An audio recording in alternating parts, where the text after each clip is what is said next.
Appropriation culturelle, le podcast où l'on s'approprie la culture d'un ou d'une invité. Cette semaine, c'est un invité, un humoriste, un musicien, membre des Pile-Poils, Simon Portelance. Ouais. Salut Ben. Salut Pierre-Anthony. Ouais, Pierre-Marc, tradé son nom. C'est Pierre-Anthony aujourd'hui. Nice. Il a tout tradé. Ouais. Pierre-Marc revient du Sud, fait que ça prend un remplaçant. Puis nous accompagné dans notre petit road trip à Montréal. Ouais, puis c'est ça. C'était bien plaisant, la discussion avec Simon. On a parlé de Canal Famille. Ben oui, majoritairement, mais on a parlé aussi de ses projets vidéo avec Scram. Ouais, beaucoup. La revue de l'année. Il est très, très, très occupé. Mais oui, on a beaucoup parlé de culture québécoise, d'émissions. Le développement, tout ça. Donc, 4-5-0 chemin du golf. Ouais. Ben oui, c'est vrai. On a parlé beaucoup de... Fait que c'était vraiment, vraiment intéressant de l'entendre, ça. Puis de présence, de diversité, puis de toutes sortes de choses. Fait que c'est vrai. c'était vraiment une belle discussion. Quelqu'un de très dynamique. Qui a plein de belles idées, plein de beaux projets. Je pense que si vous ne le connaissiez pas déjà, vous allez apprendre à le découvrir, ça c'est sûr. Puis vous allez avoir le goût de voir ses œuvres parce que c'est toujours bien cool, les costauds. Donc, band de musique, d'émissions de TV. Donc, je pense que vous allez avoir un beau podcast. On va remercier nos partenaires, spécialement cette semaine, le Gym.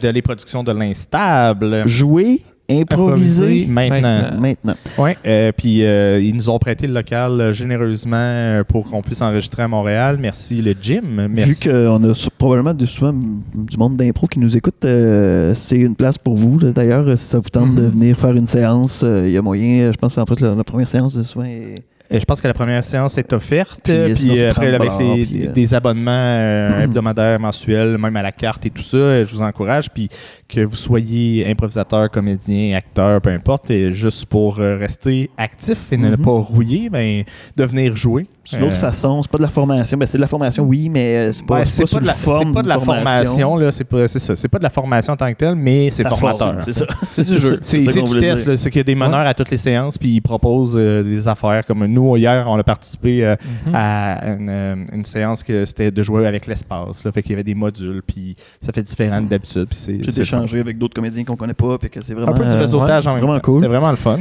Puis aussi, on remercie... Je recommande. Ta gueule communication. Oui.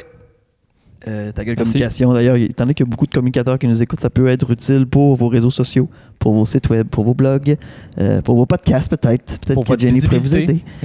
Donc, sinon... Puis si ça vous tente pas de faire tout le marketing des réseaux sociaux, ils le font à votre place. Ouais. Puis sinon, nous autres, on va se plugger aussi, les productions AC. Ah ouais? Donc, si vous avez des projets, des idées, vous voulez briller différemment dans les médias traditionnels ou non, faites-nous signe. On va vous faire un projet à votre image. Très bon. Vous êtes très bon, en fait. Toi aussi, t'es bon. Merci. On est tous bons. T'es bon, Ben. Merci. T'es beau. Merci. On se le dit pas assez qu'on est beau. Ah ouais? T'es beau, Matt. Merci. T'es heureux? Bonne écoute. Appropriation culturelle. Salut l'auditoire, merci d'être là. C'est vraiment apprécié. La foule en délire. Ça fait comme étrange aujourd'hui qu'il y a une salle de montée, mais il n'y a personne qui nous regarde. Toutes des fantômes. Ça lève notre projet. Aujourd'hui, en direct du gym.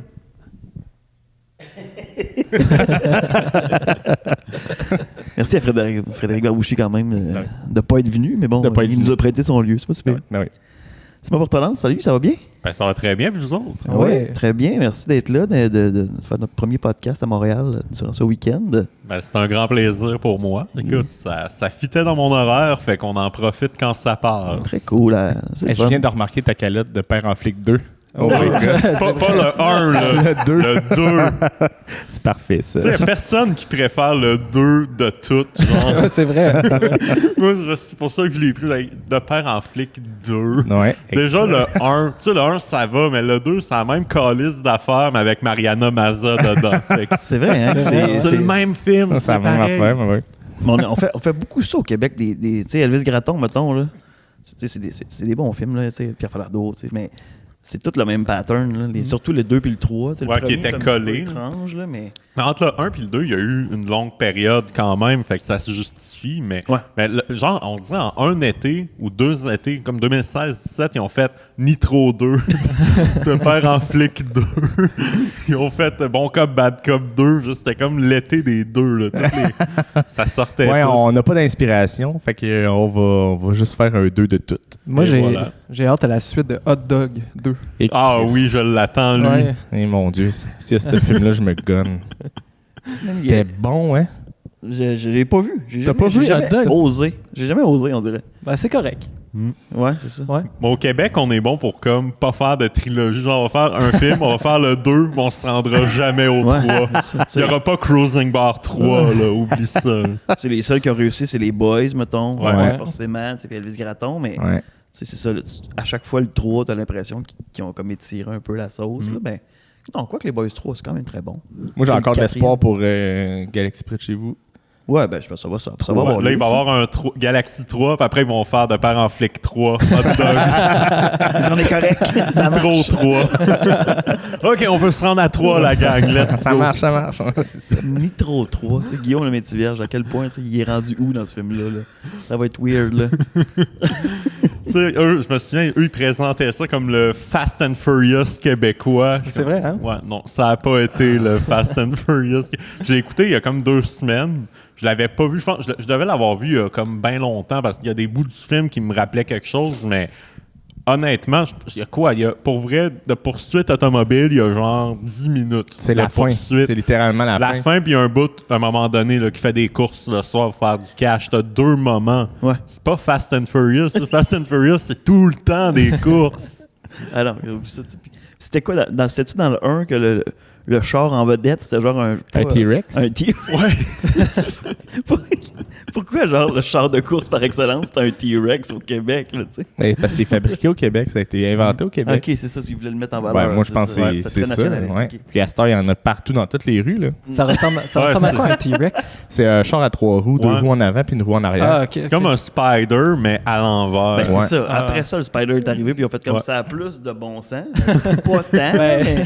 Non, mais il y a eu, quand le T-Rex a été inventé, il y a eu quand même du gros questionnement sur la législation de ce genre de véhicule-là. Qu'il n'y avait pas de pare-brise, puis... C'est comme une moto, mais pas tant, là. Ouais. Et après, il y a aussi les modèles de Can-Am qui sont sortis, là, dans le même principe. Mais c'est littéralement une moto avec un habitacle presque d'auto. Ouais, c'est ça. C'est ça. Mais comme ras la route, mettons. C'est voilà. excessivement bas. Ouais. Comment tu peux te sentir en sécurité là-dedans, tu sais? Tu sais, des fois, je reçois une roche dans mon char, puis je fais le saut. Imagine, là, t'es tabou. Ben, c'est ça le thrill, en fait, je pense, de tout ça. La même affaire que quelqu'un qui a une moto, je pense. C'est le même danger. Ouais, c'est ça. Mais c'est plus élevé, quand même, une moto, déjà, au moins, là. Mais là, tu roules quasiment sur l'accotement quand t'es... Je sais pas, moi, honnêtement, je trouve qu'ils ont tous pris les côtés pas le fun de tous les types de véhicules. Puis ils ont tous mis là. Ouais, c'est ça. Moi, c'est comme ça, je vois le Spider, puis le T-Rex maintenant. Ouais. Ben oui. Mais en même temps, le Spider, c'est quand même le véhicule par excellence de la crise de la quarantaine. Ouais. Tu t'achètes ça. Je suis jeune. Mais je veux une moto, mais en même temps, je suis pas sûr que je vais être capable de la tenir. Fait que, c'est une ça troisième roue. C'est ça que Mike Ward est content. Si vous écoutez, il m'a dit que c'était acheté un Spider puis qu'il a réalisé que c'était toutes des personnes un peu obèses, des aînés. Puis il a fait comme tabarnak. Oui, c'est ça. Au final, ça a été bien brandé au départ, mais c'est vraiment pas la bonne clientèle qui a été visée par ça. C'est un gars de moto? Pas du tout. Non, je pense j'en ai déjà fait, mais ouais. Le drummer des Costauds, lui, il fait de la moto souvent, fait qu'il m'a lifté une couple de fois, mais moi, j'ai même pas de permis de conduire. Non, okay. Je suis ce genre de gars-là. Mais, parce qu'avant, tu sais, j'étais à Jonquière, tout était proche, je sortais jamais de la ville. Puis là, j'arrive à Montréal, je me dis, à Montréal, j'ai pas besoin de voiture. Puis là, arrive le moment qu'on commence à faire de la tournée des fois, que tu sais, que ça serait pratique. Mais ça me tente pas d'aller me faire chier d'une classe avec des jeunes de 16 ans. Ouais, non, c'est ça, hein? Quand j'en ai 30. Moi, je l'ai vécu à 24 ans, ça, puis c'était weird déjà. Je sortais de l'université, là, puis là, je rentre là, je m'attends à comme un cours où est-ce qu'on va apprendre à conduire pendant 1 heure de temps, puis non, c'est juste un prof qui fait des jokes pour garder l'attention, puis du monde qui écoute pas. Ah non, mais mon frère, il le fait, là, il est en train de le finir. Premier cours. C'était pas longtemps avant la pandémie. Premier cours, il arrive. OK, fait que là, aujourd'hui, dans votre cours de conduite, ils ont distribué des feuilles. Vous allez nous dessiner ta voiture de rêve. Tabarnak, c'est pas du bricolage, viens faire, c'est avoir un permis de conduire. Mais c'est ça que je trouve absurde. Je suis comme, tu sais, le cours, il est adapté pour que les jeunes de 16 ans aient pas un permis en claquant des doigts. Fait que ça, c'est tiré sur un an assez long. Il y a du théorique. Il y a des hosties de perte de temps dans le cours. Puis oui, de la pratique éventuellement. Mais semble qu'il devrait avoir un cours adapté, mettons, pour les 20 ans et plus. Que tu le fais en 6 mois, mettons. T'as besoin d'un char. Tabarnak, ça me tente pas de payer 1000$ pour aller dessiner des chars, esti, là. Je suis capable de le faire chez nous tout seul, gratis. Ça va me coûter 2$ au Dollarama. Ouais, c'est ça. Puis je vais avoir plus qu'1 heure pour le faire, esti. Je peux passer la soirée là-dessus. Je vais avoir la plus belle voiture dessinée que j'ai faite de ma vie. Qui va dessiner sur AutoCAD, là, en 3D. Qui risque de ressembler à un T-Rex. Un spider. Spider. Ah non, c'est ça. Puis moi, j'ai été chanceux parce que quand j'ai fait mon permis, c'était comme un peu avant là, que ça devienne un peu compliqué. Là. Fait que j'ai pas eu besoin de faire de cours théoriques. Il y avait un petit livre que tu lisais sur ton examen. Après ça, tu faisais comme 2 semaines et quart de pratique, puis tu avais ton permis probatoire, mettons. Là, ouais, mais c'est passé d'une extrême à l'autre. C'est ça. De même. Ouais. C'est fou, là, tu sais. Puis ça a été réfléchi, mais rapidement, tu sais, c'est ça, là. C'est comme... Mais de toute façon, t'as une époque où est-ce que, tu sais, souvent, il y avait des histoires, tu sais, c'était les débuts des médias sensationnalistes, là, de comme, un jeune de 16 ans a conduit sous et a tué une grand-mère, tu sais, c'était les débuts de tout ça. Mais ils ont beaucoup tapé sur la tête des jeunes conducteurs, puis c'était dans les mêmes périodes où les voitures d'importation étaient vraiment populaires, parce que pour avoir un char de 100 000$ de 25 ans, que tu achètes 10 000, mais qui a 400 forces. Fait que là, le jeune qui a pas de paiement d'envie, il s'achète un char à 10 000$, qui est correct, là, qui est raisonnable, mais qui est une petite bombe. Là. Puis là, tu as la conduite à droite. Fait que là, il y a eu des... je pense que dans le même mois, il y avait eu comme 3 accidents. Puis après, ils ont légiféré ça. Ouais. Puis après, ils ont décidé de légiférer pour le permis. Mais tu sais, c'est les personnes qui conduisent sous, qui, mettons, même à 30 ans, là, si tu sais pas comment réagir aux signaux routiers, là, c'est eux autres qui sont problématiques. Tu sais, le monde de 60 ans qui avaient leur permis de conduire d'une boîte de céréales, let's go, vas-y dans la rue. C'est ça. Non, c'est ça. Ils en font des accidents, eux autres, avec, là, à un moment donné. C'est pas vrai que c'est rien que les jeunes, le problème. Là. Ça prendrait une version héros à 0, mais pour les vieux. Je pense qu'on est prêt pour un retour de Projet Orange. Honnêtement, le timing va être bon. Ils vont-tu tuer un autre cascadeur, mais plus vieux? Y a-t-il un cascadeur qui est mort? Ben oui, le vidéoclip, le gars dans le vidéoclip, le char qui jump, là, il est mort. Mais c'est pas un cascadeur. C'est des images d'archives, c'est ça. C'était un vrai accident, je pense. Non, c'était pour faire le vidéoclip. Ah ouais, je pensais que c'était un vrai accident. En tout cas, là, il faudrait aller voir les sources, là, mais il me semble que c'est un cascadeur professionnel qui a fait ça, qui était supposé faire un petit jump, il a perdu le contrôle, puis il en est mort. Là. Ah ouais? Peut-être. OK. Je sais pas si j'ai raison, mais bon. Faites vos recherches. On va le vérifier. On va le vérifier. On va envoyer ça à Radio-Canada, la vérif. Ouais, là, ça va être écrit en bas de l'écran si ce que tu viens de dire est vrai ou faux. Faux. Vrai. Vérifié. Génération Canal Famille, parlons-en, parce qu'il est là. Moi, c'est le mien, by the way. J'allais me le procurer à la librairie locale. Brag. Ça fait 1 an que c'est sorti à peu près, ça? Ça fait 6 mois, je dirais. C'était en septembre 2022. Ça fait un petit bout. Mais c'est le fun qu'on en reparle aujourd'hui parce que nous, on en a parlé comme non-stop pendant 1 mois. Là. Notre vie, c'était... avant de le sortir, on a parlé, moi et Guy, on a travaillé là-dessus pendant 3 ans et demi. Fait que notre vie, c'était le Canal Famille. Là. Ouais. C'est pas une joke. Là, genre, on rêvait au Canal Famille. Ah oui? C'était rendu là. Puis là, il y a eu la sortie. Fait que là, tout le battage médiatique, les podcasts, la radio, les journaux, tout ça, on a comme vraiment pas arrêté. Puis à un moment donné, ça a fadé out. Puis on est passé à autre chose qui est très normal. Puis là, ça fait un hostie de bout que j'en ai pas parlé. Fait que je suis content d'être là parce que là, il y a un recul.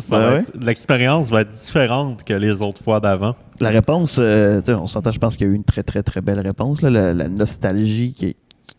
Cette Bible, c'est une Bible, là, carrément, là, de toute notre enfance qui se retrouve là-dedans. Là.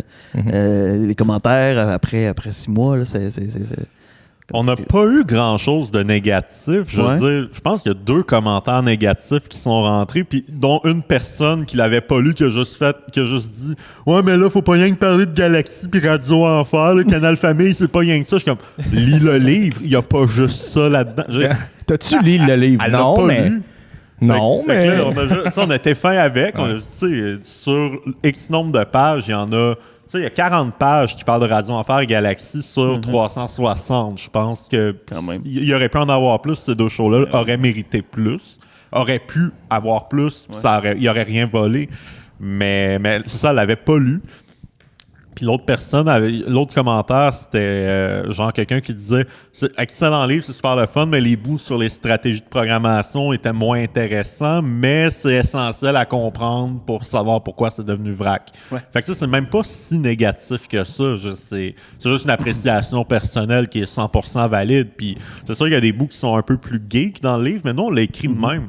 On savait que les gens qui allaient le lire de A à Z allaient être une minorité des gens qui allaient l'acheter. Les gens, on l'a écrit de manière à ce que chaque chapitre soit indépendant l'un de l'autre, mais que si tu lis tout d'une shot, ça suit aussi. Une ligne du temps un peu. C'est vrai que ça a comme répondu à des questions que j'avais dans le sens où, tu sais, mettons, moi j'ai pas mal tout écouté les épisodes, les émissions qu'il y a là-dedans, ou presque, là, tu sais. Sauf que c'est comme...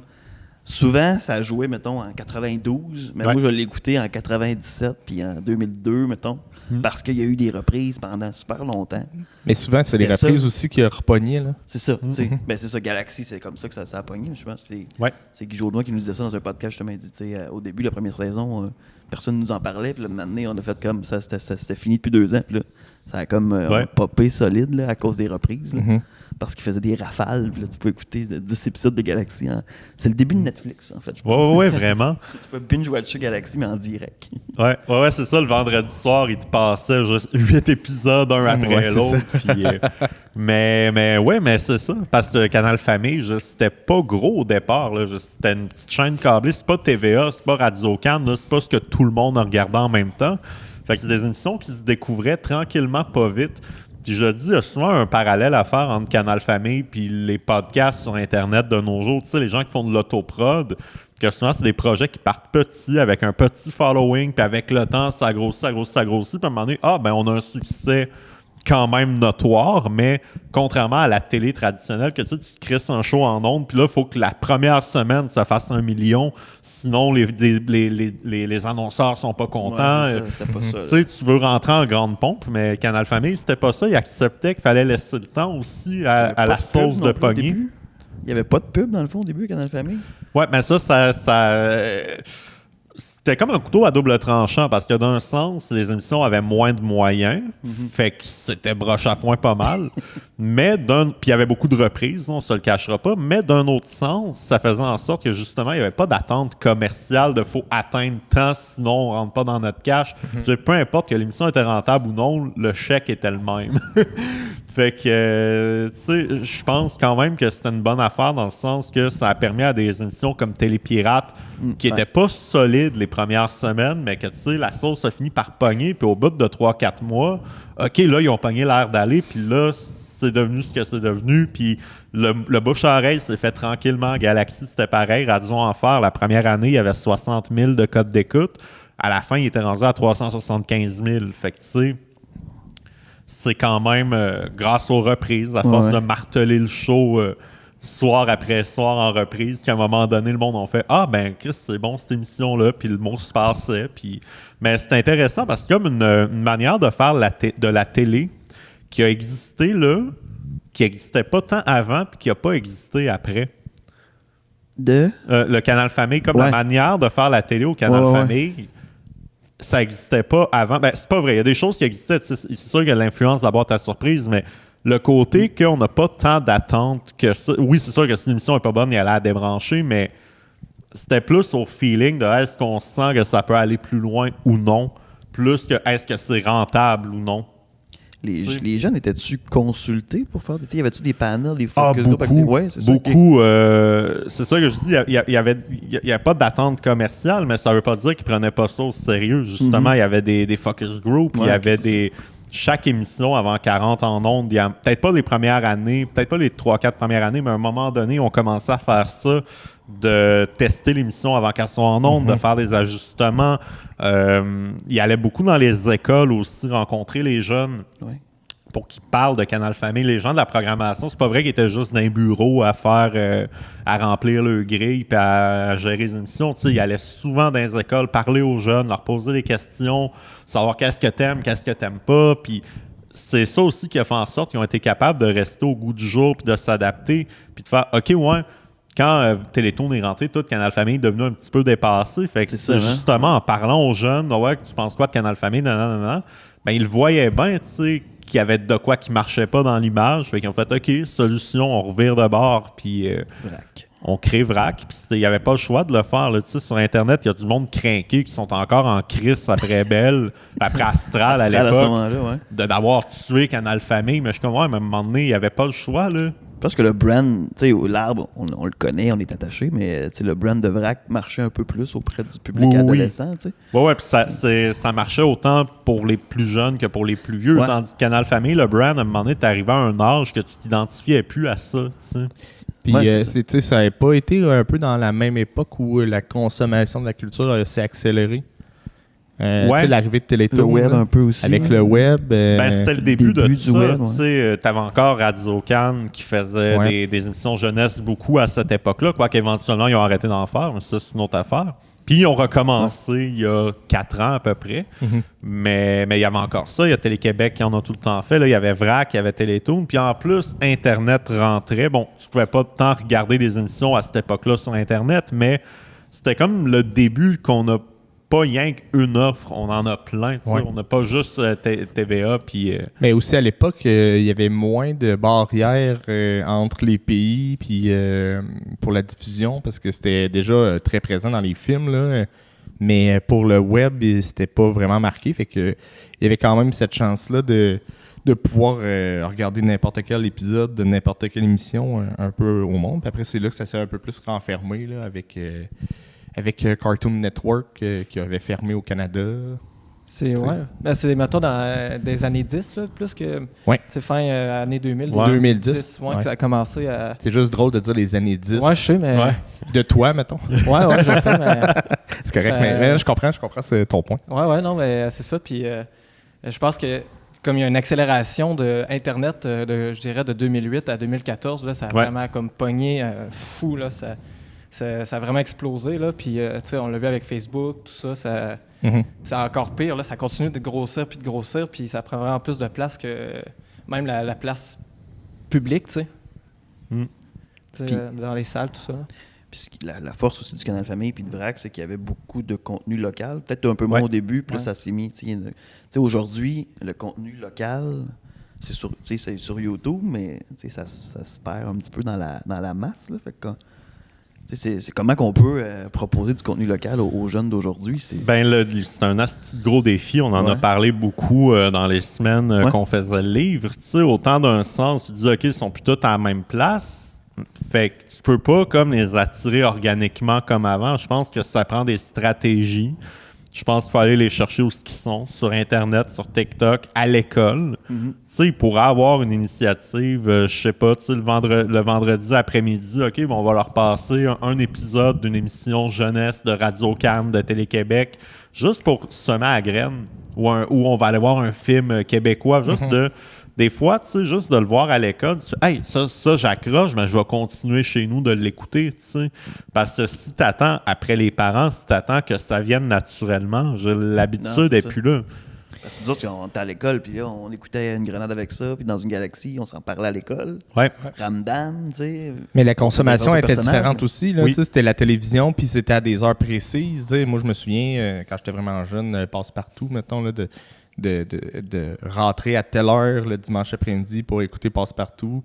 Fait que tu sais, t'avais cet horaire-là d'enfant d'écouter les émissions que tu veux à des heures précises. Puis t'avais pas la compétition de pouvoir voir tout ce que tu veux à n'importe quelle heure, n'importe quand, sur YouTube, Netflix, whatever. C'est ça. Ça, on n'était pas là. Maintenant, les jeunes, oui, ils vont finir par se dire, OK, écoute telle affaire, mais l'offre est tellement infinie que c'est tough de créer. Je pense pas qu'on va avoir d'autres émissions cultes j'aimerais ça mentir en ce moment. J'aimerais ça me réécouter dans 20 ans et me dire « Hostie, j'avais tort. » Mais je pense pas que ce qu'on crée en jeunesse maintenant va avoir le même impact dans 20 ans. Je pense que c'est la distribution après ça. Tu sais, c'est ça, à l'époque, mettons, Canal Famille, il y avait un poste dédié à ça, un poste quand même local dédié à ça.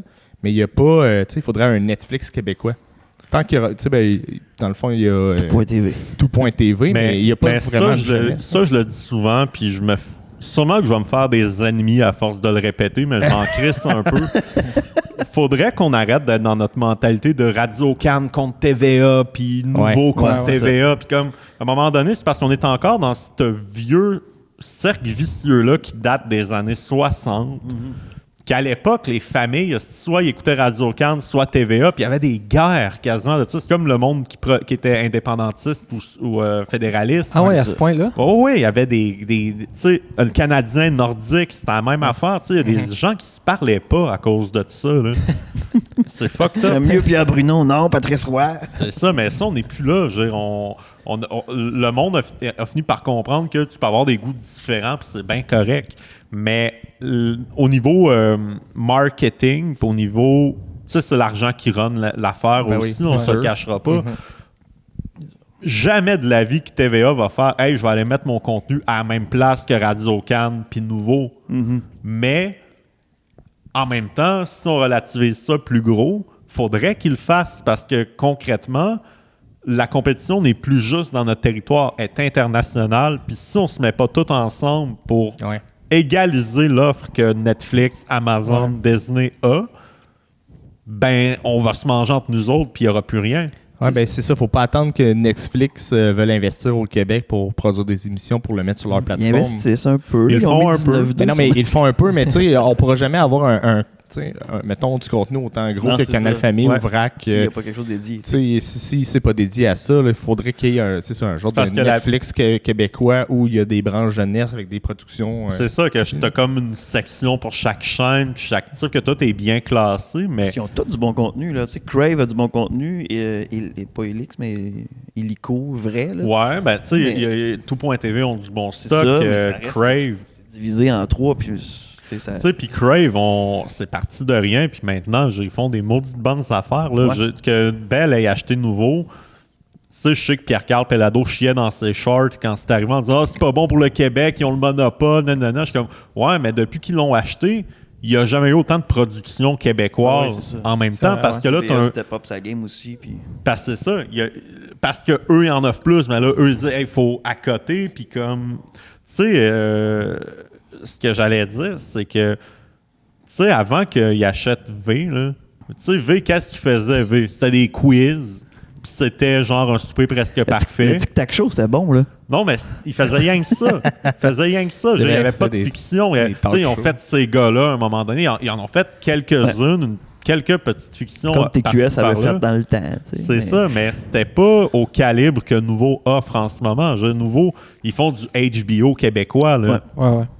C'est une asti de bonne affaire qu'on ait ça parce qu'à un moment donné, faut que tu aies du contenu qui rivalise ce qui se fait aux États-Unis. Puis on s'entend, on fera pas semblant qu'on a les budgets qu'ont les États-Unis, mais au niveau de la qualité de production, puis de la débrouillardise, puis de l'ingéniosité, faut accoter ça. On est vraiment meilleur au Québec, je trouve, à créer des nouveaux shows que prendre un show, mettons, américain ou européen, puis de l'adapter ici.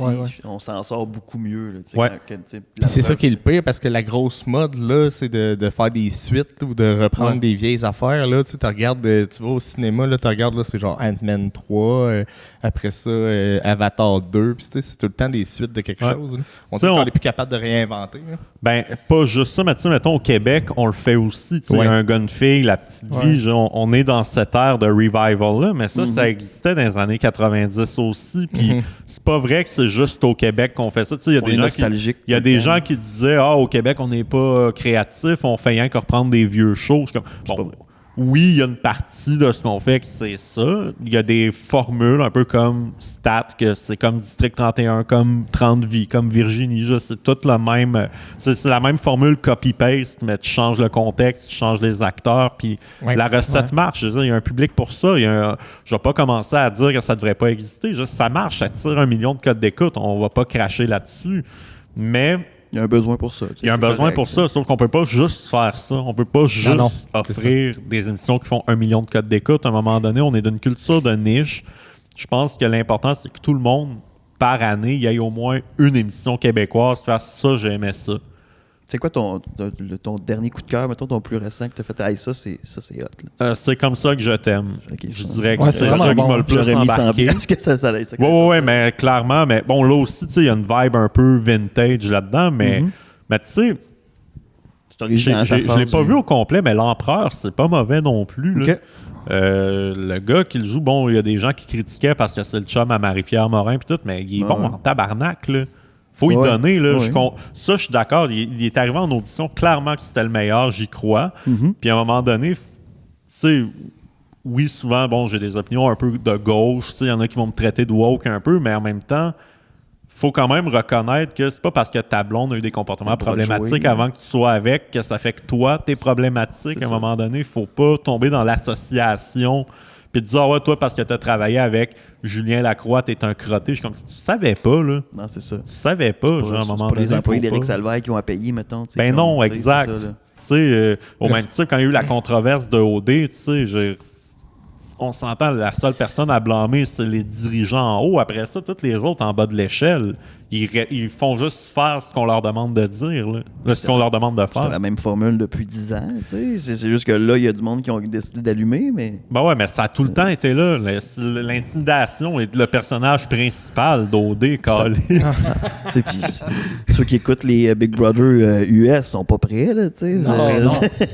Ça va ailleurs, là. Ça fait partie du show, puis après ça, à un moment donné. Tout le monde en fait, ça revient au consentement, là, tu sais. Ceux qui sont dans le jeu-là sont, je pense, consentants, mais j'avoue que là, pour OD, c'est qu'il y a le truc affectif, émotif, là, ça peut peut-être être psychologiquement, la limite n'est pas la même, je pense. Là, ben, c'est ça, c'est ça, puis Big Bro, c'est une game aussi, puis c'est des personnalités publiques qui aillent là en sachant très bien qu'ils sont filmés, puis qui ont une conscience de qu'est-ce qu'une caméra puis un montage peut faire.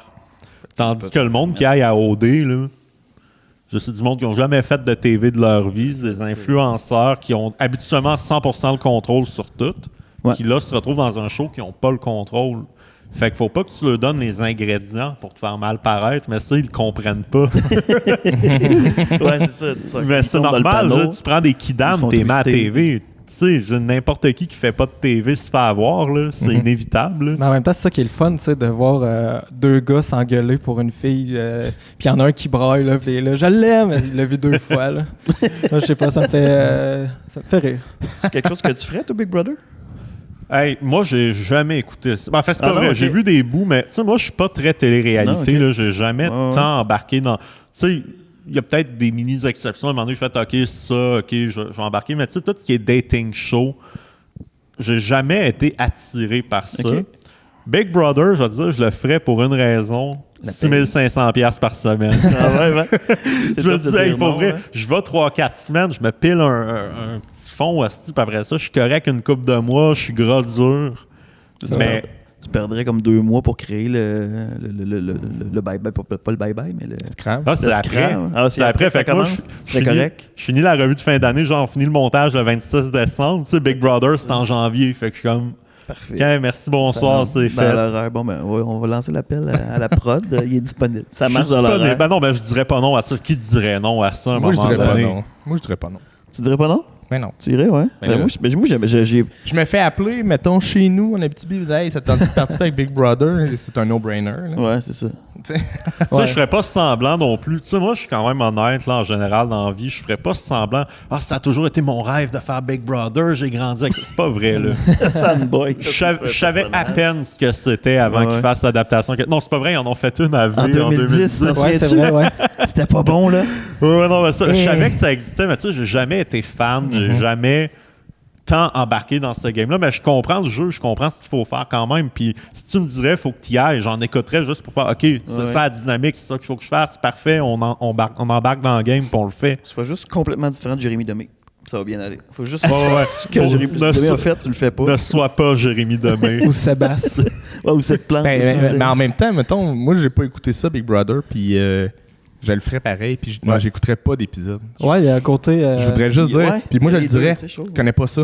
Je sais pas dans quoi je m'embarque. À la limite, je suis éliminé la première semaine en Christ. J'ai fait 6500 piastres. Mais c'est une stratégie. Il y a du monde qui vont là sans connaître. Puis, ben oui. Puis qui apprennent sur le tas. Ouais. Des fois, ils s'en sortent bien. Il y a du monde. Big Brother, je le ferais. OD, je le ferais pas. Ouais.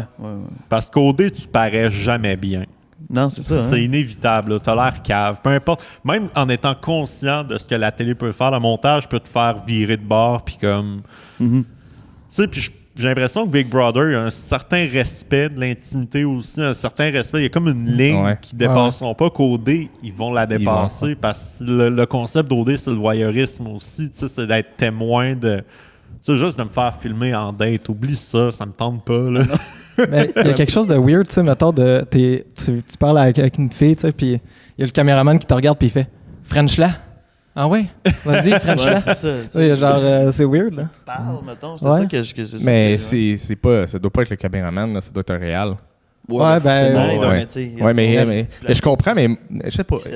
Non, mais je pense qu'à OD, l'équipe technique est juste pas là. À part quand il y a des caméras. C'est tout le temps des caméras comme fixes, placées. Puis oui, des fois, mettons, quand il y a un défi ou il y a de quoi, oui, là, ils vont rentrer un caméraman, mais l'équipe, tu sais, eux, ils font juste, on laisse ça aller, puis on filme, puis on fait un montage après. J'ai l'impression. Ils laisse s'informer. Il y a une prod quand ils vont en voyage, ils font une sortie, là, il y a une prod qui les suit, une petite équipe. Mais ouais, ça serait quelque chose qui pourrait être bien drôle aussi à faire, mais tu sais, j'aurais plus une attitude de dire, tu sais, mettons, avec les autres filles, on exagère, là. Puis, tu sais, mettons, quand ils sont en date à l'extérieur, puis là, ils peuvent dormir ensemble, puis tout, là, tu l'exagères fois 1000. Tu le sais. Tu le sais qu'est-ce qu'ils vont montrer après. Là. Ils vont montrer la petite tente de drap, là. Où tu vas faire, hey, on le fait dessus. La tente à cul, on s'en souvient encore. On le fait dessus, man. Ça, c'était Love Story, la tente à cul. Ouais. Première saison. Ça, c'était... La première saison de Love Story, c'était la tente à cul qui produisait ça. Puis il y avait une version à 11h, genre XXX. Là. Ouais. C'était un autre level de voyeurisme. Là, tu mais, tu peux regarder en ligne. On peut-tu raconter ça? Hey, regarde, fuck off, là. On y va. J'ai entendu dire, je nommerai pas de nom, qu'à l'époque de Love Story 1, Guy Cloutier était producteur, puis lui, il avait accès aux douches, comme avec des vitres. Tu sais, des vitres sans teinte. Je sais aussi que tu t'en vas. Puis il pouvait checker les filles en train de se laver, puis tout, puis les participantes ne le savaient pas. Ouf. C'est sûr qu'ils ne savaient pas, puis c'est sûr qu'il en a profité. T'sais. Ben oui, c'est sûr, asti. C'était son bureau, l'autre bord. On le savait pas à ce moment-là, on le connaissait pas comme ça à ce moment-là. Mais... Ben non, puis tu sais, on s'entend maintenant avec les réseaux sociaux, puis tout, quand il y a des affaires croches de même dans le milieu, ça finit par sortir. Mais à cette époque-là...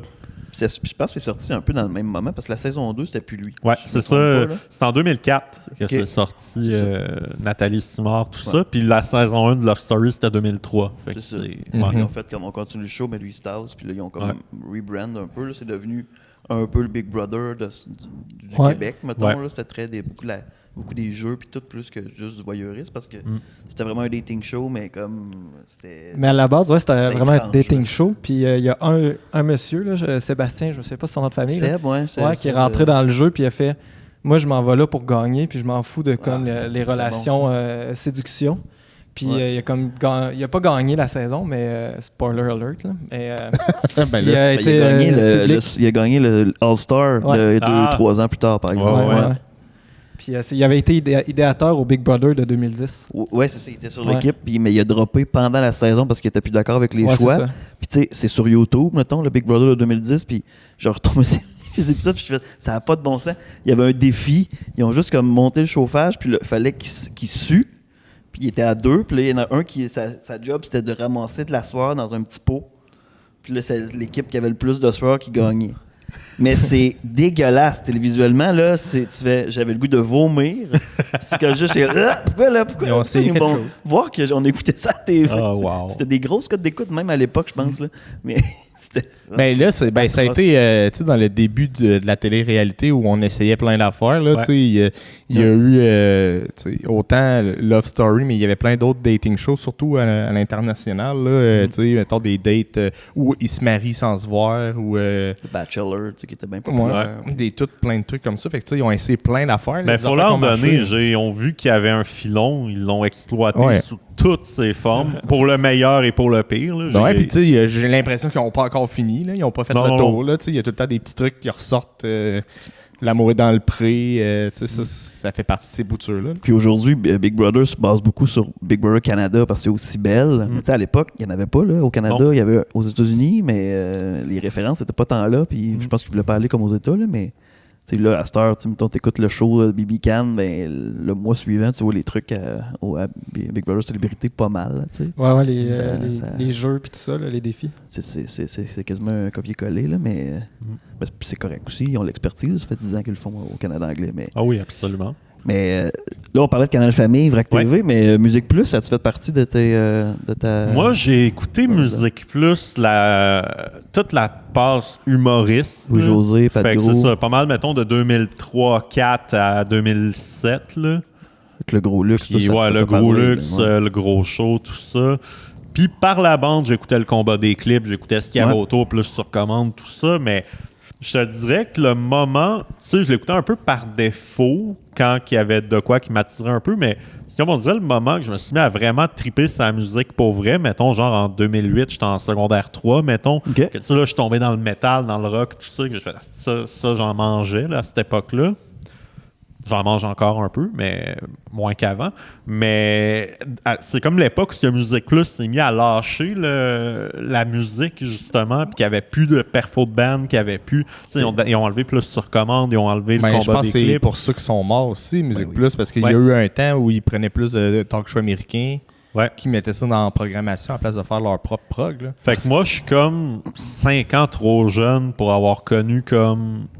le prime, là, comme l'espèce de moment où c'était vraiment la référence, tu tripais sa musique. Tu sais, j'ai pogné la fin d'un 2-3 punk. Okay. Je l'écoutais, mais vers la fin. Il n'y avait plus son skateboard. Là. Non, c'est ça. Non, puis il y avait des tournées de musique aussi. Là. Il y avait les tournées de Musique Plus. Comment ça s'appelait les tournées de 2-3 punk? Ouais, c'est peut-être ça, les tournées de 2-3 punk. Ce qu'ils n'ont pas compris, c'est que oui, les clips, ça avait fait son temps, tu ne pouvais plus juste crisser des clips avec un VJ qui est présent, mais tout l'aspect live, tout l'aspect biographique. Moi, j'aimais beaucoup tout ce qui était à Musimax, tu sais, quand c'était des biographies de personnalités, autant de la musique que de la télé. Après la pause, ils sont dans l'enfer de la drogue. Moi, j'écoutais ça, tu que j'aimais ça avec la voix de Mike Gauthier.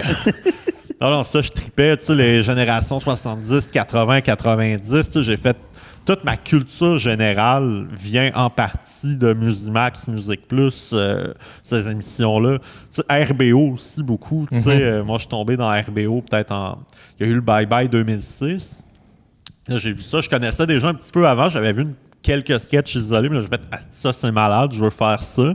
Tu sais, ça a comme été une révélation. J'en faisais déjà des sketchs avant ça, mais ça a comme teinté le reste, mettons. Puis après ça, j'ai eu le DVD. Puis là, moi, mon trip, c'était juste de faire « OK, Snap puis Bourdonne, c'est quoi ça? OK, je vais aller voir sur YouTube. » Puis là, je tombais sur des extraits de l'ancien compte. Puis là, je faisais « Asti, ils ont refait ça pareil. » Puis de comme comparer, OK, comment ils ont fait pour recréer ça dans la parodie. Puis de vraiment tout analyser ça. Ça a été un gros morceau de ma culture générale aussi. Et ça, c'est drôle parce qu'on l'écoutait, je pense que c'est l'année passée ou il 2 ans. On a écouté le Bye Bye de l'année. Puis après, on a réécouté le Bye Bye d'RBO de 2006. Hey, ça vieillit bien. Ah, c'est sûr. Puis on se dit, oh mon Dieu, que ça pourrait pas marcher aujourd'hui. Il y a 3 blackface, je pense. Oh, 3. Ouais. Non, mais ça, on oublie que les blackface, c'était normalisé en hostie. Puis il y a pas faut remettre dans le contexte du temps. Ça va, mais tu regardes le sketch, puis tu fais... Oh non, je trouve ça drôle. Là, je comprends à l'époque que c'était correct puis c'était bien vu, mais aujourd'hui, oh my God. C'est gênant. Ah ouais, vraiment. Puis ça vole pas tout le temps haut, RBO. Il faut quand même être capable de... Des fois, il y a des bons flashs. C'est du génie, mais... c'est pas tout, là. C'est qu'il y avait à remplir une demi-heure par semaine aussi. Bon, là, on parle du bye-bye, c'est un spécial, mais retourne dans les vieilles saisons, que c'était une demi-heure par semaine. C'est sûr qu'il y avait du remplissage. C'était toujours sur l'actualité, souvent. C'est pas comme c'était très politisé. Les appendices, ils allaient dans l'absurde. Fait que, ils ont jamais eu... Je pense pas qu'on réécoute les appendices aujourd'hui. Je pense pas qu'on fasse comme ça a mal vieilli. Pas que ça a mal vieilli, mais il y a des sketchs moins bons que d'autres. Ouais, c'est ça. C'est normal. Quand il faut que tu délivres une demi-heure par semaine, ça sera pas tout du génie, puis c'est normal. Peut-être tétine, là, c'est bon 20 ans. Non, mais ça, c'était ultra normalisé. Puis ce qui a vraiment changé à la game pour le blackface, genre Bye Bye 2013 ou 2014, il y en avait. Ça fait pas longtemps, là. Puis 2015, il y avait... Tout ça? Ouais, c'était l'équipe de Véro. Puis personne chialait, peut-être un peu du côté anglophone. Je me souviens qu'il y avait eu un article du côté anglophone, qu'il y a des personnalités probablement issues des minorités qui disaient ça n'a pas de bon sens qu'ils fassent ça au Québec. Mais au Québec, tout le monde trouvait ça bien normal. Ça avait tout le temps été là. On ne catchait pas, puis on n'avait pas le background historique non plus des... Parce qu'on prenait pas pour acquis que l'artiste qui le faisait, on le savait. On prenait pas, il le fait pas de mauvaise foi, c'est sûr. C'est ça. Mais c'est l'impact sur l'autre qu'il faut que tu calcules. C'est pas de dire, ah non, lui, je sais qu'il est pas méchant, là, Joël Legendre, mais bon, je sais pas pourquoi j'ai dit Joël Legendre. Il a fait Grégory Charles. Ouais, c'est ça, à un moment donné, on peut pas faire semblant que ça n'a pas existé, mais il y a comme une prise de conscience quand, c'est tellement ironique, il avait fait François Bouguingo. Puis ils ont pris Normand Brathwaite pour le jouer. Puis le sketch a passé. Personne n'a chialé. C'est comme, tout est beau. Deux mois après, Louis Morissette se fait inviter à Tout le monde en parle. Puis il va brailler que Radio-Can l'a obligé à engager un acteur noir pour jouer un noir. Puis que c'était contre sa liberté d'expression. Tu sais, il a vraiment flyé, là. Puis là, il y a une controverse de est-ce qu'on peut encore ou non. Puis là, c'est devenu clair, on ne fait plus ça. Puis il n'y en a plus jamais eu après. Ce qui est une bonne chose. Ben oui, je pense. C'est complètement une bonne chose. Ben oui, mais c'est comme la coiffe, tu sais, un comédien blanc qui joue un autochtone qui met la coiffe, mais tu sais, ça n'a pas rapport, là, tu sais, ça t'appartient pas, c'est tout. Oui, exactement. À un moment donné, puis il y a des acteurs qui pourraient très bien le faire. Si t'en as besoin, appelle des acteurs qui peuvent le faire, puis ça finit là. Puis il y en a plein. On en voit de plus en plus de comédiens autochtones, d'ailleurs. Ça, c'est très cool. Tu sais, des Natacha Canapé-Fontaine, puis des... dans les pays d'en haut, il y avait Bill Wabo. Il y a même John Eaton qui s'établiche, je pense, qui a joué dans Stat. Est-ce Stat? Ça se peut. À Radio-Can? Non, Stat, c'est médical. Ouais. C'est quoi l'émission en plus légale? Indéfendable. Indéfendable. Dans Indéfendable, c'est ça. Okay. J'ai joué dans Indéfendable. Il y a une couple de... C'est un gars d'Abitibi, ça? D'Amos. D'Amos, ah oui, OK. C'est le fils à... C'est le fils à Monsieur Kistabiche. Richard Kistabiche? Non. Non? Non, c'est un danseur traditionnel, là, Kistabiche. Oui, OK, c'est bon. Je m'excuse. Pour ma communauté. Mais ouais, c'est ça. Puis là, le pire, c'est que là, on va parler d'autres choses, puis je vais le savoir, puis moi, juste le gueuler. Ah, c'est lui! Ouais. Mais bon. Puis Jimmy Chacuan, là, qui est à Big Brother, qui est comme dans la fête fugueuse, puis tout ça.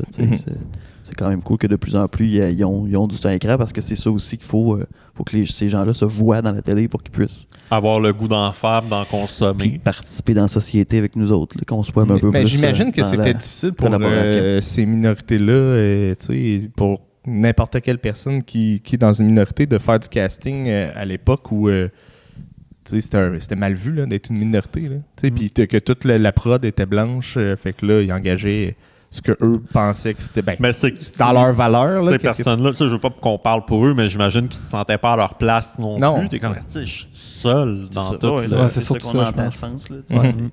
Quand d'emblée, tu prends le réflexe des appeler, souvent, ils font ben oui. Je pense que c'est pour ça qu'on en voit de plus en plus là, à l'écran. Cette ouverture-là, puis je trouve ça super génial. Là, je veux dire, au Québec, on n'est pas juste des gars blancs. Mais même là, on est 4 gars blancs. Mais ça, on s'amuse tout le temps à le dire. Ça se peut. On est aussi. Mais non, c'est ça. Mais on s'amuse à le dire. Là, parce qu'habituellement, c'est Pierre-Anthony qui est le troisième animateur. Là, il n'était pas là, fait qu'on l'a demandé à Pierre-Anthony. Mais... Pierre-Marc. T'as Pierre-Marc. J'ai demandé à Pierre-Anthony. Ouais, okay, en tout cas, d'habitude, c'est Pierre-Marc, peu importe. Suivez-nous à la maison. Mais c'est ça. On s'amuse tout le temps à dire, nous autres, à 30 ans, on est 3 gars blancs, on les dit, on va faire un podcast. On est rendu là dans notre vie. Là, à 40 ans, 50, on va s'acheter nos motos, puis on va aller en Floride l'hiver. Là, ça va être ça. Il reste 4 ans avant de me starter un podcast, c'est ça que ça veut dire. Trouve ton idée, man. T'as du là-dessus. Mais c'est ça. Ouais. 450 Chemin du Golf aussi, ça semble avoir marqué ton univers pas mal. Ils ont piqué à l'épisode 2. Ah ouais? Wild Sylvain. Mon gars, l'épisode Wild Sylvain, c'est du pur génie. C'est comme François Mascotte qui découvre que quand il était jeune, son voisin Sylvain, c'était un bum asti, qui était wild au bout, qui était sur le gros party. Puis là, il l'est plus. Je pense que c'est Claude Legault qui fait un personnage qui dit « Hey, c'est White Sylvain! » Puis là, il triple. Là, ça se retrouve que François est comme à part de son voisin puis son meilleur ami. Puis comme là, je suis rendu le nouveau Sylvain, là, puis personne parle avec moi. Non, mais 4-5-0, je pense que j'ai écouté peut-être la saison 1. Un moment donné, j'ai fait le tour. Là. Ouais. Tu sais, c'est pas tout bon. Non, vraiment pas. C'est un show de son époque. Là. Il y a combien de saisons? Il y en a eu 7, 8. Ah ouais. Ça? À ce point-là? J'aurais dit 3-4, mais... Non, je pense qu'ils en ont fait 6, 7, 8. C'est un gros succès à TQS pour vrai. Là. C'était un peu après Testostérone ou comme ça s'est chevauché Pas mal en même temps. Pas mal en C'est même temps. C'était l'époque kilomètre-heure, tout ça. C'est vrai. Catherine, un peu. Puis un peu avant. Sylvain Marcel, c'était un peu son début de carrière, je pense. Puis la même époque que Family Prix. Family Prix, ouais, c'est ça. Parce qu'il avait commencé les pubs avant, je pense. Ouais, un peu avant. C'est ça qu'il avait un peu mis sa map. Là. Allô, François. Salut, François! Ben, c'est tellement le fun, là! Mais tu sais, je pense que ça a été ça son succès. Là. Ça a été le comédien de l'heure à l'époque. Ouais. Mais Sylvain Marcel, de loin le meilleur personnage de 4-5-0. Ben oui, c'est ça, tu l'enlèves, t'enlèves la série complètement. Là, mais il a quitté à un moment donné, puis c'est devenu vrai. Tu sais, j'enlève rien à Jean-Michel Anquetil, qui est super drôle, puis c'est un super bon comédien, mais tu passes après Sylvain Marcel. C'est ça, oui, ça. La fin, c'était rendu Jean-Michel Anquetil, c'est vrai. La finale de 4-5-0, j'ai écouté le dernier épisode, comme... par curiosité malsaine. Puis ça finit avec François puis Doriane quittent la banlieue, ils retournent à Montréal. Puis là, je suis comme, bon, enfin, on n'a plus de voisins fatigants. Là, ça cogne. Là, il ouvre la porte, c'est Tony, Jean-Michel Anquetil qui rentre. Salut, mon homme, hey, chez moi, ton nouveau voisin. Oh non! Là, hey, t'as pas vu ton autre voisin? Hey, faut que je te présente ton autre voisin, là. Ça rentre, c'est Sylvain qui revient. Salut François! C'est une acclamation du public. Là, tu fais applaudir comme jamais, puis tu vas voir. Hey, tu vas voir, ça va être tellement le fun, là! Fin de la série. C'est écœurant, là. Ça finit comme. C'est la meilleure finale. François Mascotte n'a jamais réussi à aller plus haut que ça après, je pense. C'est ça. C'est ça qui. Il y a des annonces de Spongy. Spongy. C'était payant. C'est payant faire de la pub. Ben oui, c'est sûr. Faut quand même. Faut son orgueil en estime. Si tu regardes dans quoi il est habillé, j'espère que c'était payant. Tu sais. Oui. Ouais. Il s'est pas fait ça. Ça va être mes heures communautaires. Là, tu sais. Il faut que ça soit payant. Je vais redonner à la société. Ben oui, c'est ça. Le monde va s'en rappeler longtemps. Mais oui, c'est vrai. Mais mon Dieu. As-tu fait un peu de la pub? Hey, pas du tout. Pas du tout, hein? Enfin, on avait failli à un moment donné, moi et mon frère, on avait auditionné. On avait auditionné pour une pub de poulet frit Kentucky. OK. Puis ils prenaient du monde, fallait comme leur donner une histoire d'amitié autour du PFK. Puis tu sais, nous autres, une histoire d'amitié autour de poulet. Nous autres, c'est notre vie, là. Ouais. Tu te rends compte, tu sais, quand on était kid, on allait chez notre grand-mère qui habitait à Grosse-Roche. Ça, c'est un village en Gaspésie. Puis, à 20 minutes de là, il y a Matane. Il y avait un PFK. Okay. Fait que là, on montait, on allait chercher le PFK. Puis, on le ramenait chez grand-maman. On mangeait ça. C'était bon. C'est un méchant temps. Puis, on montait ça. Puis, on écoutait du Joe Dassin en allant chercher le... Fait que moi, Joe Dassin, je l'associe au poulet frit Kentucky. C'était une bonne pub. Depuis super longtemps. Fait qu'on avait comme compté tout ça. Ils nous ont pas pris, mais... Je me dis, c'est eux autres les pires. Parce que je pense qu'il n'y avait pas l'argent pour payer les droits de la toune pour la pub. Tu sais, un genre de petite pub très quétaine avec une petite musique douce. Là. Deux frères sont dans un auto, puis là, ils chantent du Joe Dassin, puis on dit c'est parfait. Puis là, tu fais juste finir, là, puis là, ils rentrent dans le cours du poulet frit Kentucky. Là, tu le vois, là, la grosse annonce, puis là, ça fait juste fermer. Là, t'as Joe Dassin dans le soleil qui est là. Mangez le poulet! Et il dit à toutes les femmes que j'ai aimées.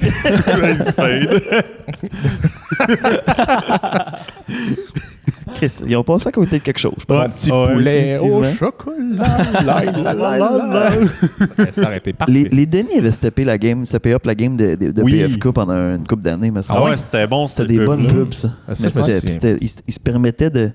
T'sais, c'était comme c'était dans le temps le casting très brun, les gros gars, un peu. Ouais, vraiment.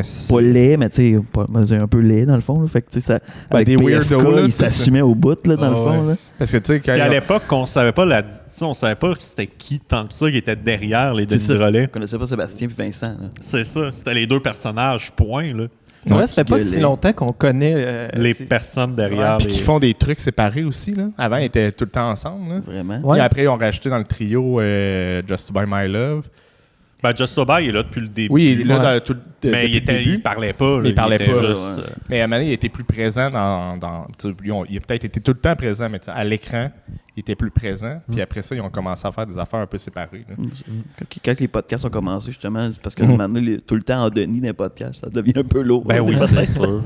Tu l'as fait une fois, là. Mais c'est les meilleurs épisodes de sous-écoute, je pense. Là. Mais tu sais, en même temps, j'aurais peut-être eu la même réflexion en disant, tu sais, mettons au début, ça pogne, ça marche, ben ok, on continue, on le fait, mais tu sais, il va falloir penser le après, tu sais. Ouais. Tu vas faire un nouveau number, pendant que tu fais ton number ou tu as une tournée de one-man show, ben faut que tu penses à ton deuxième, là, si tu veux faire ta... Mais c'est comme trouver l'entre-deux entre, oui, il y a des formules qui marchent, puis c'est bien d'exploiter des patterns puis des formules tant que ça marche, mais faut pas juste faire ça. Faut tout le temps trouver une manière de tout le temps renouveler un petit peu, mais sans dénaturer. Fait que ça devient dur à un moment donné de comme, OK, jusqu'à où on renouvelle, jusqu'à où on exploite de quoi qu'on a déjà fait. Mais tu sais, c'est une question de feeling aussi, c'est-à-dire, OK, on a fait le tour de telle affaire, tu sais, moi j'ai un personnage qu'on a fait 2 capsules, ça s'appelle La Bible en légumes. C'est comme une émission religieuse qui raconte l'histoire de la Bible avec des légumes. Mais tu sais, c'est un curé avec une moustache qui fait ça, il s'appelle Vital Lacroix. Puis on en a fait 2, on a fait la nativité, on a fait la résurrection. Puis là, on se dit, OK, on a fait 2, comme les... Tu sais, on a fait 2 pour faire la 3. Fait qu'il va vraiment en avoir un 3e, mais après, on va faire, OK, regarde, on l'a fait 3 fois, il y a une trilogie.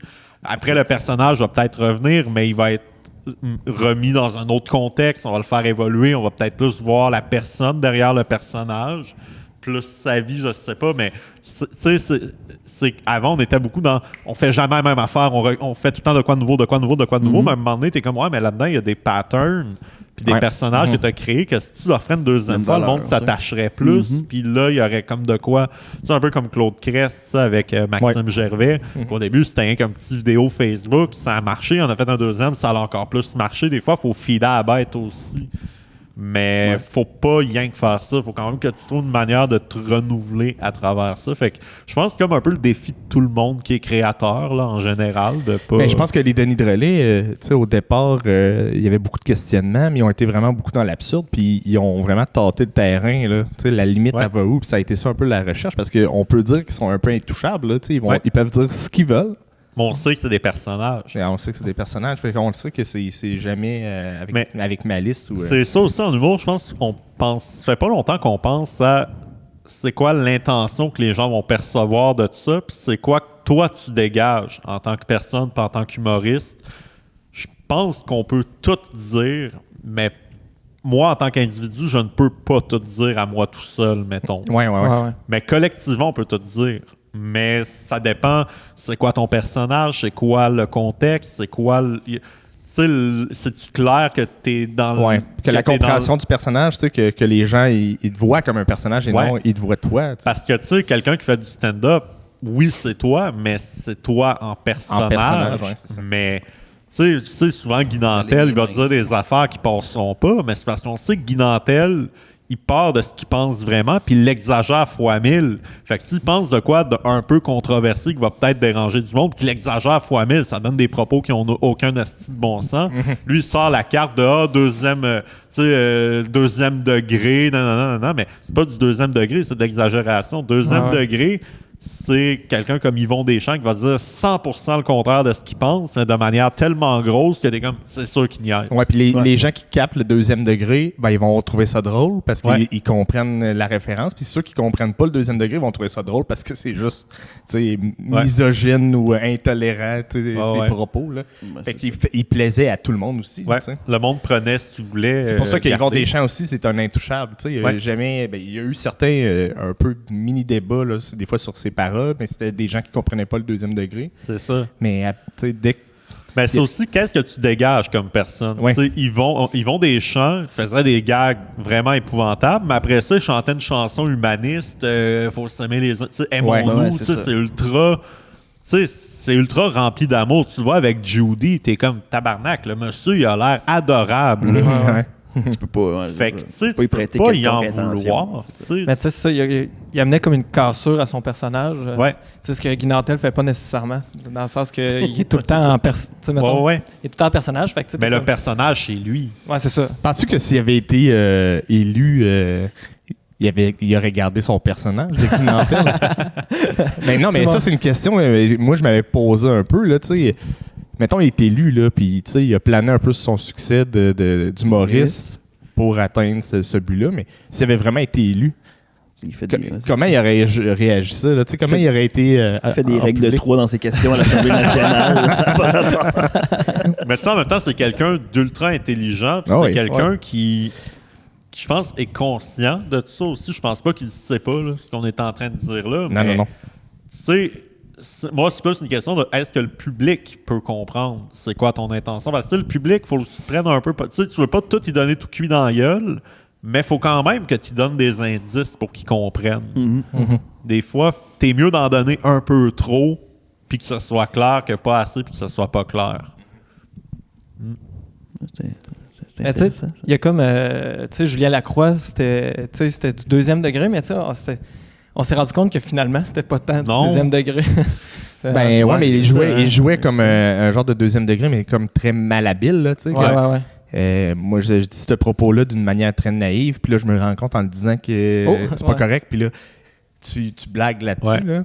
Mais tu sais, je pense qu'il est vraiment venu, pour moi, tuer le potentiel comique de Julien Lacroix. C'est quand tu sais que dans la vie, il est de même. Ouais.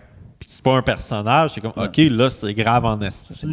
C'est ça que je parlais récemment, tu sais, ça dépend aussi tes gags par rapport à toi, c'est quoi, puis avec qui que t'es fait, on s'entend, mettons que je sors une joke de tapette avec un humoriste qui est homosexuel puis qui embarque là-dedans, puis qu'on est dans le même bateau.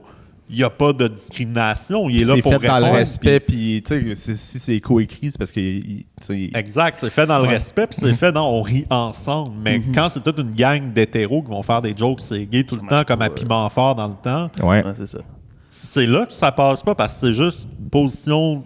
C'est tous des gens qui pensent... Tu sais, si tu fais des gags homophobes pour un public homophobe, il y a ça, l'espèce d'affaire qui marche pas. C'est ça que je dis, il y a des choses que tu peux dire, mais pas dans tous les contextes, puis pas avec n'importe qui. Puis... Alex Perron, à l'époque des mecs comiques, lui, il jouait le personnage, le cliché, le fif, très, très assumé, puis c'était fait avec lui, il était d'accord avec ça. Puis en même temps, il se positionnait un peu, c'était comme celui qui était le plus en vue. Fait que là, la communauté, elle était comme, ben là, OK, mais là, c'était un peu intense. C'est parce que c'était le seul aussi. Ça, fait que il faut remettre dans le contexte que, eux, à l'époque, ça les dédouanait beaucoup, puis avec raison, puis être dans leurs souliers à cette époque-là, on aurait fait la même affaire. Là. C'est ça.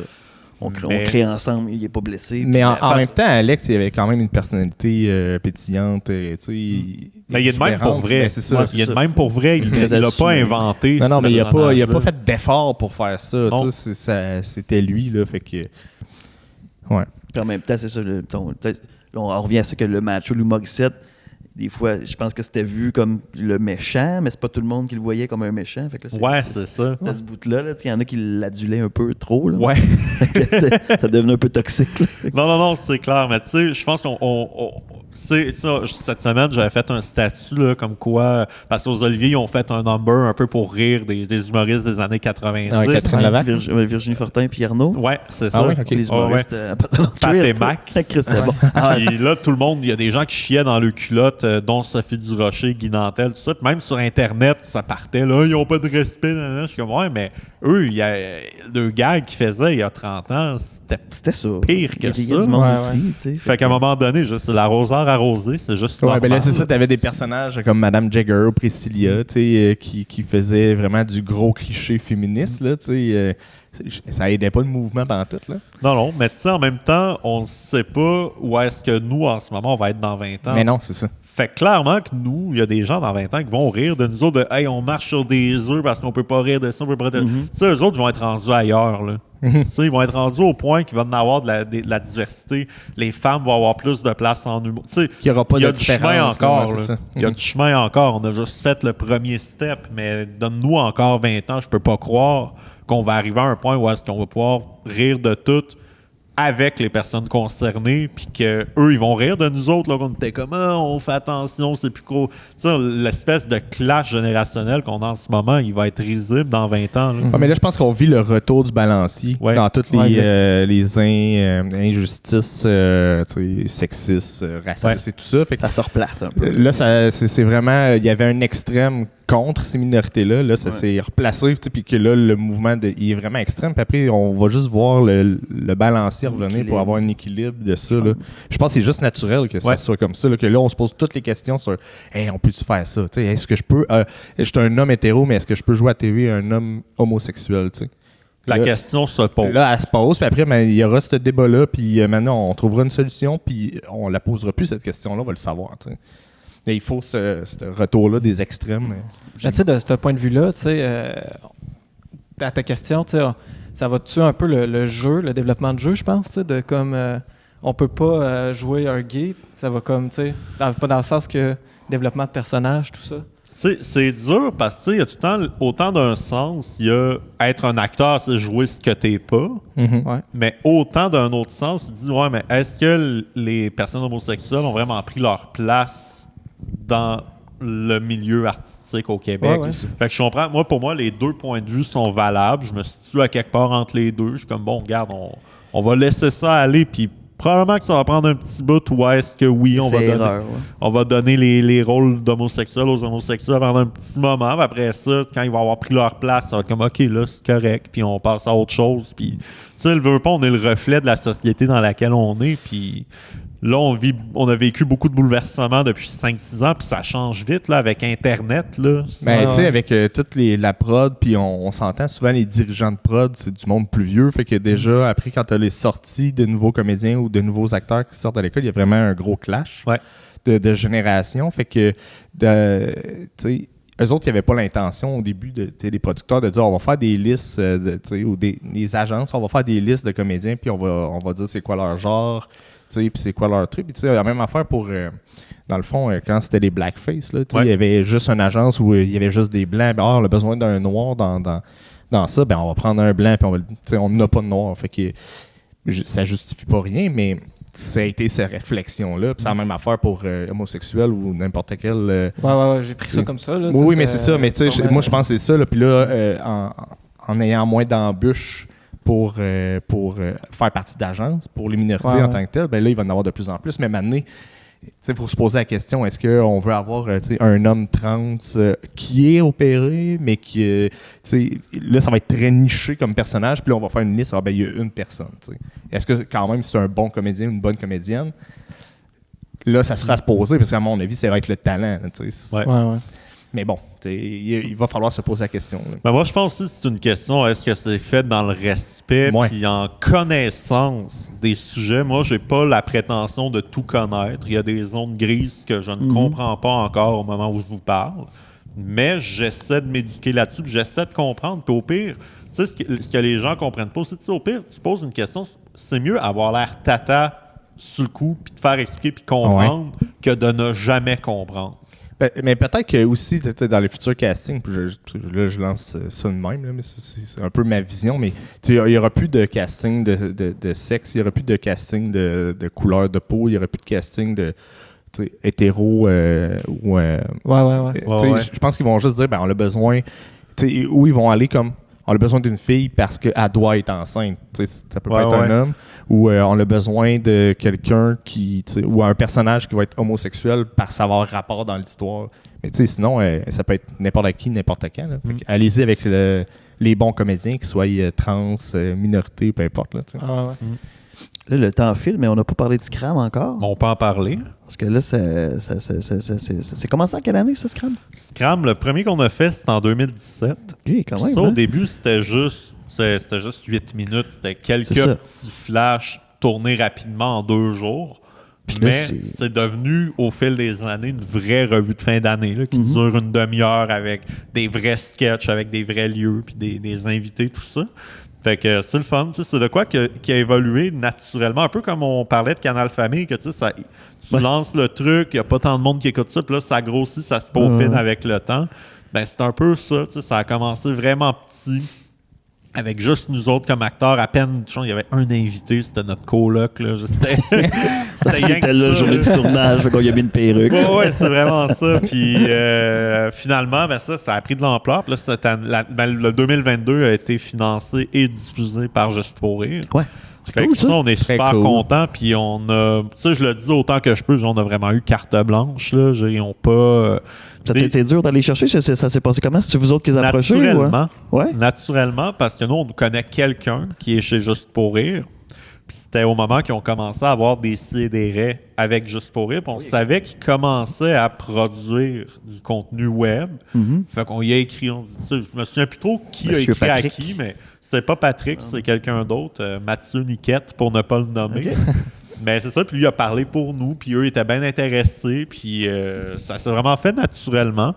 Puis on était vraiment contents parce que nous, ça nous donne le meilleur des deux mondes. C'est-à-dire, on garde le côté homemade, le côté pas broche à foin parce qu'on essaie de bien faire les choses, mais tu sais, le côté petit budget qui, je pense, fait des miracles avec pas d'argent. C'est ça. C'est un peu à la Chicken Swell. Ouais, c'est ça, mais c'est un peu ça, je pense, l'âme du projet. Puis c'est correct de rajouter de l'argent à chaque année puis de le grossir.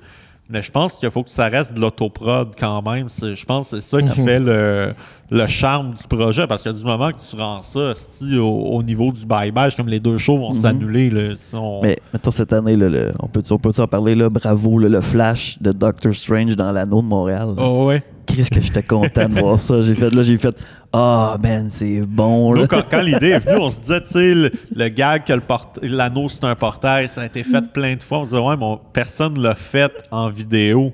Ouais. Fait que c'est comme ça, des fois, il y a des flashs que oui, ont déjà.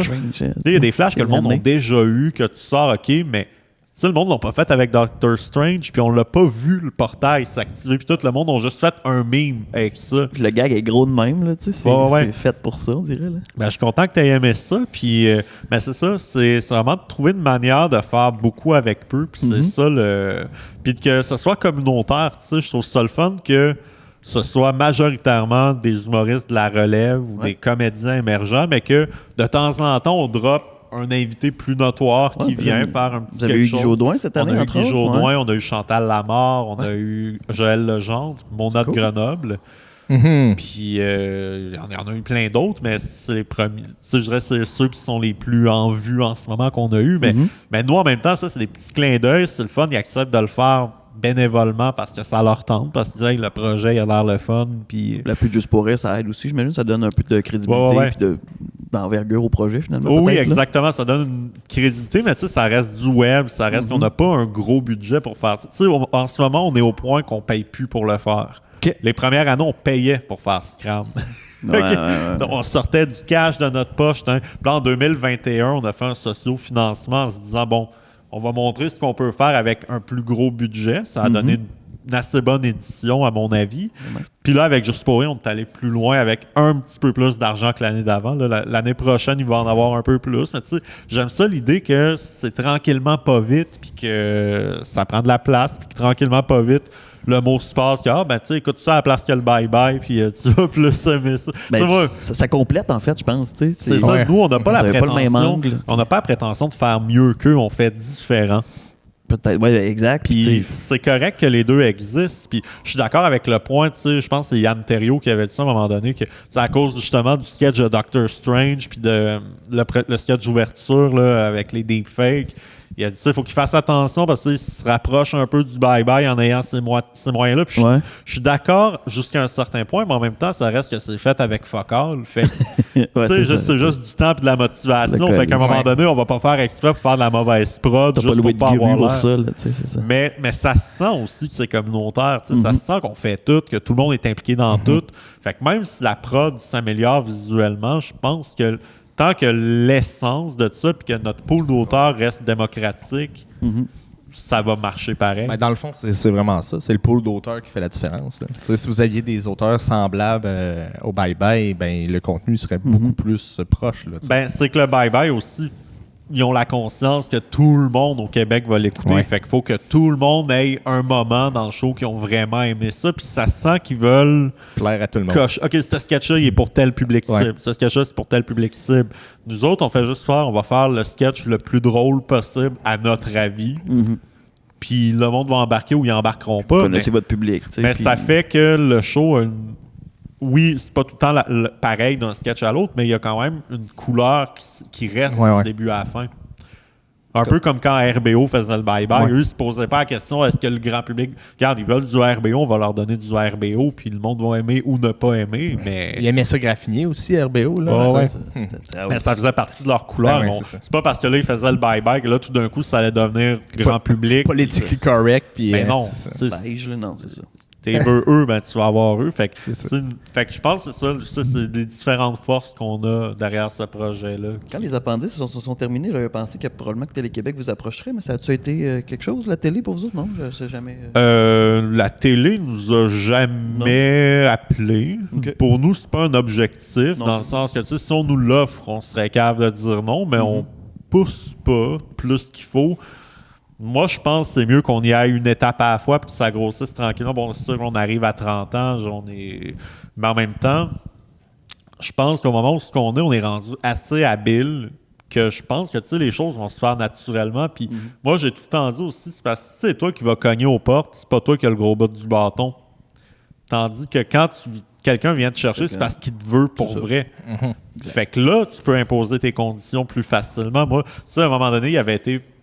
Je peux en parler. Là. Il y a quelqu'un chez Nouveau qui avait fait hey, Scram, peut-être Nouveau Info. C'était les débuts de Nouveau Info. Ils venaient de partir ça. Fait qu'ils disaient peut-être qu'on pourrait avoir une revue de fin d'année dans Nouveau Info. Puis tout. Puis finalement, ça n'a pas donné. C'était pas dans leur ligne éditoriale. Fait que ça n'a pas à donner. Quelqu'un a essayé, qu'on connaît là-bas. Puis ça n'a pas marché. C'est pas grave. Ça finit là.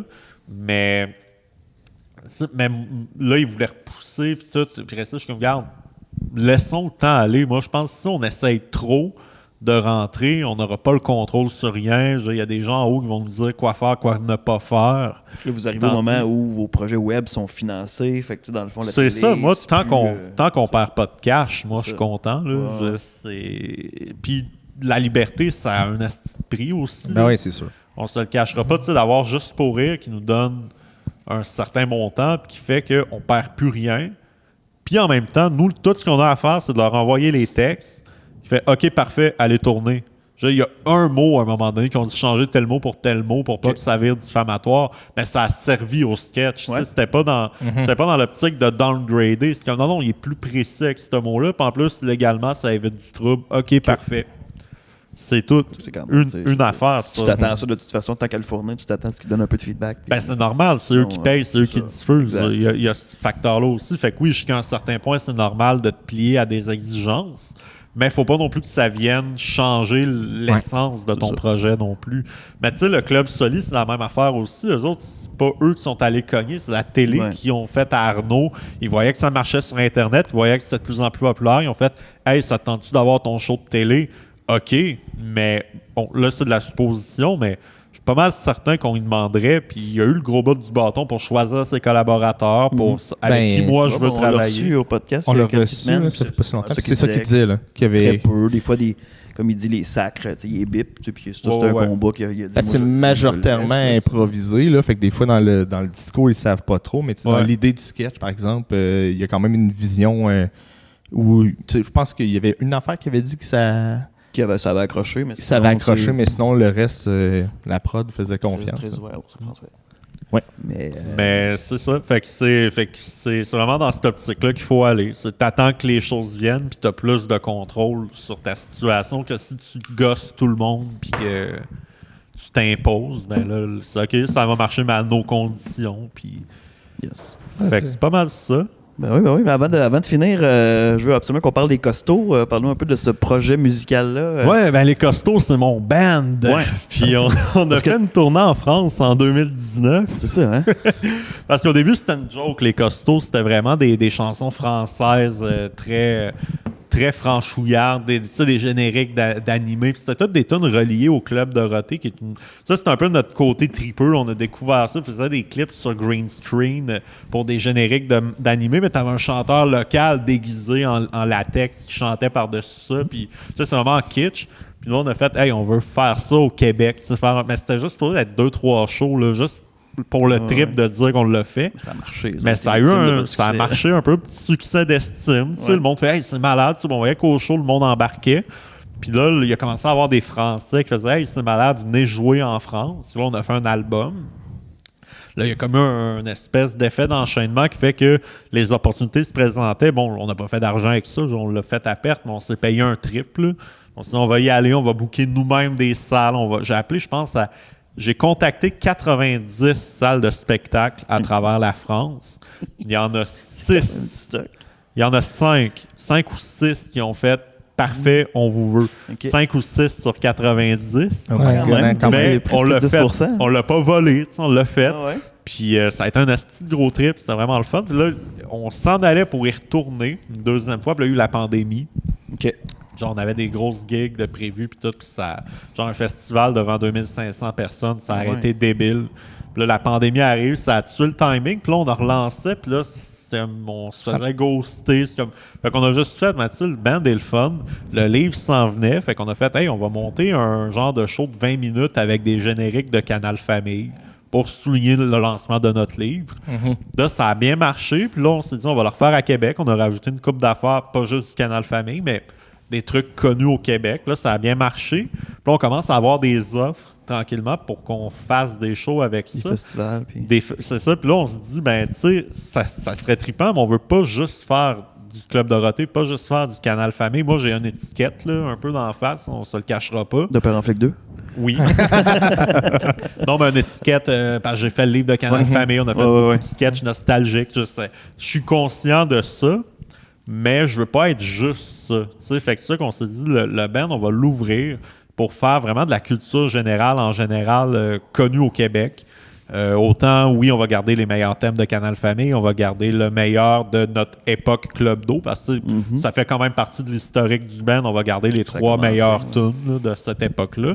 Mais après ça, on va faire des génériques télé pour adultes. On va faire des jingles de pub, on va faire des thèmes de films, de jeux vidéo. Tout ce qu'il y a... Le thème d'Emmanuel. Ah oui! Ça serait fou, hein? Mais c'est de voir après c'est quoi qui fit dans le contexte d'un band rock. On essaye des affaires, mais le band va vraiment prendre une autre direction, puis vraiment dans le but de rouler au Québec, puis de faire des conventions geeks, des festivals, tout ça. Cool. Puis l'idée, c'est vraiment si on se dit l'important, c'est de jouer des choses que personne d'autre joue. Tu sais, des trucs que tout le monde connaît, mais que tu peux pas entendre en band. Le générique des Intrépides. Le générique des Intrépides. Exactement. J'ai eu des frissons quand j'ai entendu ça. Mais c'est ça, fait que ça. Puis on fera plus de clips, on fera plus d'albums. On va vraiment faire du live. All the way live, c'est là que ça se passe, c'est là que c'est le fun. Puis, très cool. On va se reparler, je pense. On va se reparler. On va t'amener en Abitibi. Tu n'es jamais venu encore? On n'est jamais venu en Abitibi, puis on aimerait beaucoup. Parce que c'est ça qu'on se disait avant le show. Plus que t'es loin de Montréal, plus que les shows sont le fun. C'est sûr que ça va se passer en Abitibi bientôt. On va se reparler. Malade. Merci beaucoup pour l'invitation. Merci de faire le tour de tous ces beaux projets, ces belles discussions. C'était tellement le fun. Tellement le fun, yeah. T'as-tu des trucs à plugger? On peut trouver les podcasts, le livre, évidemment. Oui, le livre est dans toutes les librairies encore. Il en reste.